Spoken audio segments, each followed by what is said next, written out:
Right, so I'm going to make a bigger frame for the cage, well, for the net frame. As you can see, this is much bigger wood, but you have one problem when you do this, and that is underneath you have a fairly large gap.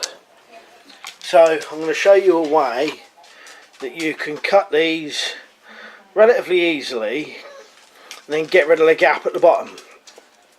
You could do it like a log cabin cut, where you cut part into here and then part into the top one and let them fit into each other, but I'll show you another slightly quicker and easier way to do it.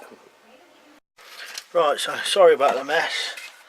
This is the simplest way, in my opinion, of doing this, and you get a slightly larger area.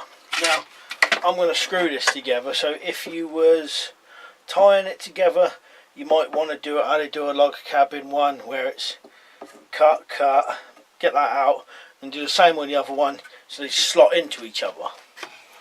But I'm not going to do that.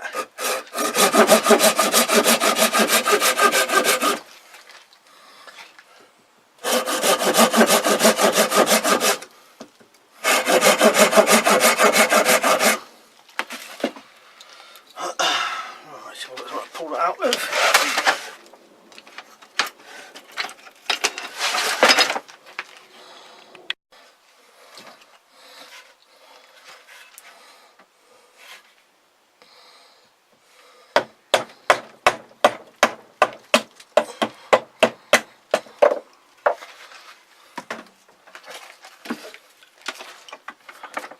So I'm going to do that on all four corners, then they should sit into each other and then fit better as a frame for a net.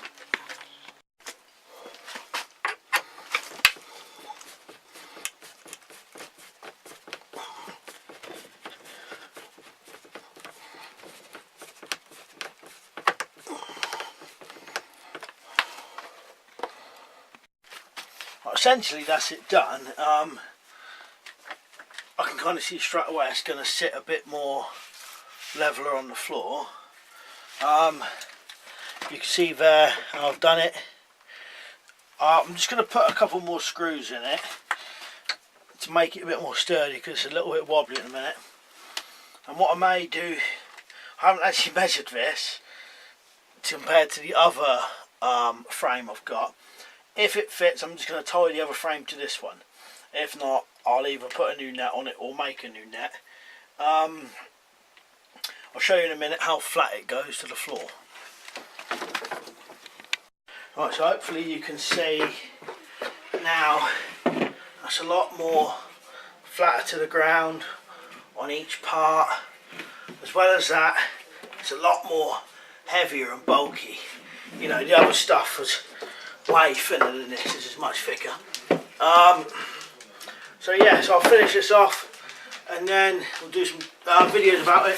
But that there is a nice easy way of making the frame sit flat against the ground, as you can see there. Right, just watching, I'll see you later.